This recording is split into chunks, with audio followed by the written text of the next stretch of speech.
660 horsepower, 1,100 Newton meters of torque. This here is the most powerful electric BMW of all time, the BMWi7 M70. They want to tell you, this is it, this is our flagship. But what do they have? We'll find out with Tomass's Gefühl in 4K, full screen, full length. Let's go here with this blacked out inside front grille. You can also get this illumination around, the iconic glow. Daytime runner in the top part, main headlamp unit in the lower part, and this one here is also featuring the two-tone paint. We'll see even more about that in the side profile. 5 meters 39 or 212 inches is the length here of the i7, and this M70 version comes with a stiffer setup of the air suspension, and it also automatically comes with a rear axle steering. Rear wheels turn in the opposite direction than the front wheels, and also with an anti-tilt control that it really stays upright in the corners. These here are 21-inch wheels in this M styling, and you also have this M badge right here. This two-tone paint. Here the lower part is called liquid copper and the top part is called sapphire. I'm usually not a fan of two-tone colors, I like it more subtle, but in this case, I have to admit, it does attract attention. And should you wonder, here, this extra small stripe right here of the paint, this is not wrap. I can really feel it here with my fingernail. This is also paint, so even more work-intensive job. Even here in the rear, I think this is one of the rare cases where the two-tone paint really works and gives you something special indeed. Acceleration figure here, 3.7 seconds. That's a second quicker than the usual i7 all-wheel drive version, and the top speed is 250 kilometers an hour or 155 miles per hour. Turning indicators here in the front looks pretty cool in the top part and also has this pulsing effect. And the same effect you can also see here in the rear with the turning indicators, or hazard lights in this case.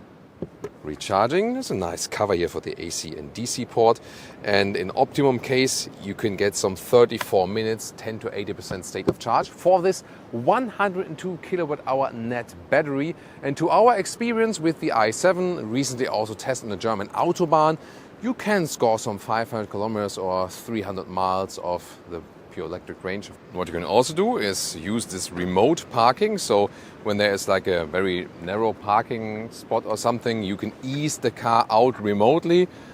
That's a very cool thing when you have a very narrow spot and you can't even get in and out of the vehicle. Something here you can, by the way, see there's no one inside. And I can just take my car for a walk here, and nice. So here with the smartphone app, I can remotely open the doors, and let's take a look. There we go. That's pretty cool, right? And there's now also a function that you don't even have to press this one, but then when you approach the vehicle, that the driver's door is opening when you have something in your hands and so on. However, you can also open the doors here with a press, but then when I stand in front of it, the sensor prevents it from being opened. Here also soft close, by the way, and then let me just try again. When I press it and I'm not standing in the way, then the door is opening. Yes, thank you so much, door. Here we have a fabric inside in the lower part, and this very trim. Bowers & Wilkins sound system, and the M70 interior comes here with the M steering wheel, contrast stitches on the inside, also still with some real buttons on the steering wheel. It's at least a mix. And you also have the M entry badge here. Here with 189 or 6'2". Oh, sorry, Michelle. When I get inside, I tend to just hit the brake, because for security reasons that the vehicle won't roll and so on. I'm getting inside and I'm hitting the brake. That's what I usually do, Also when I'm saying like 189, 6'2", and I still have a lot of headroom left. Because, and then that's the thing here, to close the driver's door, when you hit the brake, then you can... Now I'm not hitting Michelle with the camera. Here we go, goodbye. Interior cockpit overview, this curved screen here, 2 separate displays on it, and here this is ambient lighting bar, and this is splitting a lot of opinions. Some even say that looks cheap to me. Here there's this crystalline structure on the inside, which is nice and playful on the one hand, but maybe then again looks broken. I don't know. What's your take on that? Tell me in the comments. Of course, you can change the ambient lighting color, and it also switches according to the driving modes. Here, for example, in the sport mode, also the seats go a little bit slimmer and so on. Then you have the red here for the sporty driving. Efficient would look like this, for example. And you also have this build-up. It's always a nice effect. And when you hit the turning indicators, it also has this visualization on the inside. That is also spectacular. And the digital instruments are clear to read. You can change the whole layout like this or like this. And there's also a way to have the speed centraled. So if you go here, we go to the top part, there we go, then you have the speedo in the middle part. I think that's also one of my favorite settings. Of course, you can get a head-up display. I still think a manual climate knob offers a manufacturer the chance to have a haptic interface with the vehicle that you can feel premium quality, because clicking plus and minus to me doesn't feel premium, you know what I mean? But this is a general trend in the industry, general trend. Here you can also have the cooled seats and heated seats. Yeah, it just takes 2 more steps then to do that. Of course, you could also do it with voice input. Let's try that. Heated seats, please. Okay, I will activate the seat heating for the driver. Yeah, so that does work also with voice input if you want to talk to the vehicle. Here, map view, car internal. Then you can have this whole app view. And if you want to filter by the vehicle apps, you can go here. That you can easier, for example, go to interior lighting and so on, or also to the consumption figures. So it's a little bit overloaded, but the longer you use it, then you also get somehow used to it. Middle console here is inductive charging pad with a cooling hole as well. That's very important that it doesn't overheat. Cup holders, you slide these open. Very high build quality overall, I like that. Just too much high gloss black here, and you have this crystalline turning. You also hear it. It's a nice sound. Also the manual volume jog still. Yeah, then but this is then hashtag capacitive BS. It does give you at least some kind of feedback. And I really like this split opening here for the middle console, more USB-C charger, and once again nice closing sounds. Then towards the rear doors, also with the fabric inside. Here also soft touch. I would love that it's easy, like in the S-Class when you pull this one, that the shade goes up. But no, you have to do it here in the screen. There we go, you can see it. And then you can press this one, and then here actually the shade goes up for the rear inside doors. So I think this system here is just, I feel a little bit too complicated, a little bit over-engineered, that everything also in the rear moves into the screen, even this one. By the way, that's cool. This is quite cool, right? You see the small one right there? It even covers this part. That's actually quite fancy. So first of all, in the rear seating, it's very comfortable as for the ergonomics and so on. And this is the seat as I would be driving. Still have enough legroom left. Of course, there's this long wheelbase. They just have one very version. So back in the days, you might have split between short wheelbase, long wheelbase. This is just one 7 Series to fit it all now. Here's some USB-C chargers with iPad holders in the back part of the seat. There we go. Close it. And the interesting thing is, first of all, look at these extra pills here, fabric pills. They are super nice and soft. And then, of course, important is that, and I think now it's time to take off my shoes, definitely, because they are clean anyway. But you know, these high floor mats, they are actually really nice. Look at that. It's just fun to, you know, feel and hug the floor mats here. That's beautiful, high floor. And then this is then the executive seating here, and this one is also equipped with the special executive package, and you can see that when the back seat here has this enlengthenment in the lower leg area, and I'm soon going to show that to you. First of all, let's move further to this one. This is the middle console you can fold down, and then you can also fold up this like the cup holder thing. Here is also inductive charging pad with cooling function. And this one you can open for USB-C charging. And that's good that it's not like falling down super quickly. Yeah, I like that. I think I had another version where it did. Not quite sure about that. So yeah, that's actually a nice middle console as well. And then here to control everything right here. First of all, I think I would have to put the head restraint up. Let's see about that. So you control, as I said, everything here in these small monitors, not only for the blinds, also for the seats and so on.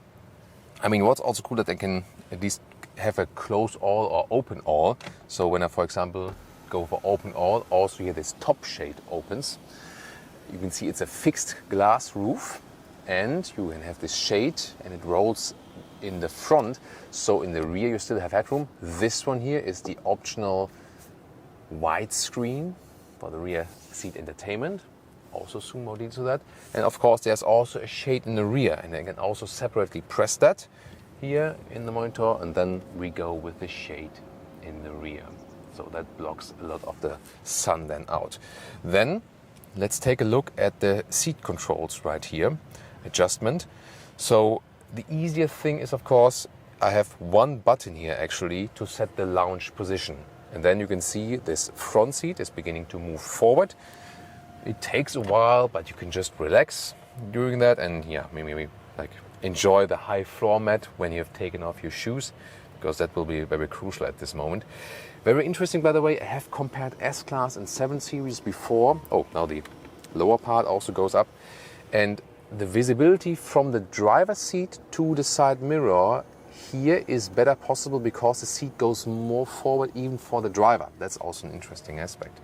Now you can see here this lower part also has moved up and the whole seat is moving forward. Then this footrest is going up, and here with my size I can very comfortably sit in here, and that's not possible in every executive sedan with my height here. So I even have some more space here for my feet. That's actually quite cool, and wow, that's really super relaxing. And also again with the head restraint, so yeah, that is something I could really enjoy, maybe like either working or then just relaxing when being driven to the next appointment or something. Heads off. Yeah, and then of course there is this screen as well. Once again, you go into this screen here on your right, access this Fire TV, fold down via theater mode. Now everything is going into the theater mode. I have this effect. All the shades are being closed, that you can better see the screen. So now everything is dark, and I'm waiting for the screen. So you have to know about that. Here we go, and then we have the theater screen right there. It's really wide, not that high actually. They say it also fulfills all the safety regulations. And there we go, we have different apps. You can watch Netflix, Amazon Prime Video, YouTube as well, Disney Plus and so on. It's not meant that you plug in your own device or something. They really go via these ones here. And of course, you always have to have an online connection to be able to see something actually. And here, remotely at the Portuguese coast, no Wi-Fi at this moment, or no signal. Does it frunk or not? Under the hood? No, there's no frunk, but yeah, I mean, at least you get this massive, beautiful M engine cover. Of course, it doesn't cover an engine. Let's check out the trunk or the boot. And also interesting here, what happens to the turning indicators or hazard lights when you open the trunk? Inside off, but then the outside stays alive. Interesting, right? 500 liters, so a little bit less than with the combustion engine version. Still fits all the luggage. And underneath you have storage for the cable. The width is limited, just like 80 centimeters or 31 inches between the wheel arches. You can have this ski hedge there to load things through, but you cannot fold the seats. And here 110 in meters or 43 inches in length.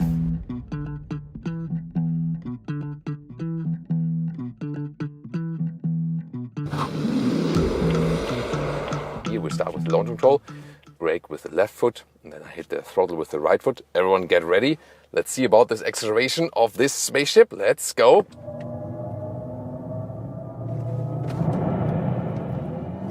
Woo! Plop, that's 100. Woo! Whoa, that went really quick. Wow. Whew. Yeah, gets you the adrenaline rushing. And you also heard these iconic sounds here. You can turn them off. They are most prominent in sport mode and also when you really floor it down, when you're more into the normal driving modes and so on, here personal, and you only slightly hit the throttle, you just hear something. But again, you can also completely turn it off if it's maybe annoying to you or something. Rear exit steering, you feel really when you're driving slowly that the rear, is like a little bit of like fishtailing. It's not the most natural driving feeling, but it is very agile, and of course it's really good when you ease the car around, maybe like something very narrow, turning circle and so on. So the rear exit steering is a very helpful feature, especially for a vehicle that has such a long wheelbase like this one. So this vehicle here can really do both. Great comfort, also great seating comfort and so on. At the same time, when you accelerate out of corners, power is always there, and it's such a smooth delivery. At the same time, also so powerful. Motorway acceleration from 50 to 120. Let's go. Plop, that's it. So quick, so quick. Wow. Recuperation, by the way, usually works in this adaptive way. That means in here there's nothing in front of us, everything is running free. Then we're just rolling, huh? And when there would be a car in front of us, then there is adaptive recuperation like adaptive cruise control. But you can also pull this shifting lever back, then you are in the B mode, and then immediately strong recuperation, and then you have this one pedal driving feeling. Assistance systems. So here the adaptive cruise control set here on the left side of the steering wheel, and also have an active lane keeping assist. So here it is meant that you keep your hands on the steering wheel like this. There's also traffic sign recognition. So here we go. Very smooth process.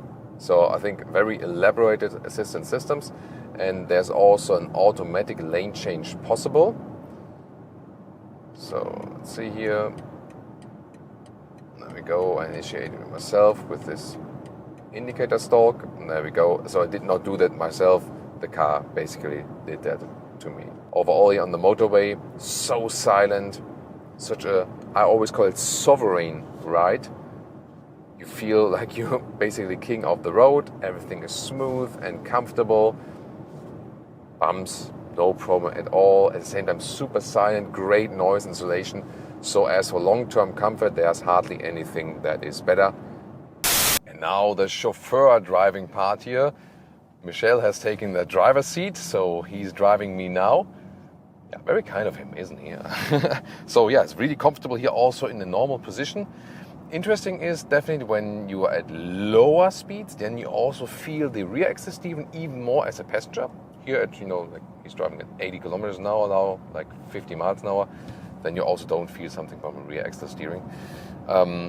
Here indeed, with large wheels and that stiffer air suspension setup, I think as a rear passenger, you feel more difference here in the M70. So when you go chauffeur driving here, being in the rear, then I would rather say go for a base i7 and enjoy a little bit more comfort. I also put a little bit smaller wheels on there that you have more dampening from the tire and so on. So it's still super comfortable, but just in comparison, I think for rear passengers, the sporty setup of this one here makes a little bit more different. I feel that Michel has a lot of fun in driving, right? It's like, I thought, oh, he's taking it step by step here, driving this large vehicle. No, he's really attacking the road already. Michel, way to go. As for the controls here, it's very interesting. Well, I said earlier here with the shades, when I want to open the window, then here the shade automatically lowers. But to pull it up again, I cannot pull the window lever and then have to go to the screen and then select sun blinds and then raise it up again. And to me, not the very logical thing, definitely. Yeah, at this moment, I think hardly gets better than that as for the rear chauffeur driving experience. Do you still need some Rolls-Royce or Bentley for that one? I would say no, and especially considering that BMW has better things to offer actually than Rolls-Royce. The only thing you get there is that you pay more money. Just can say that.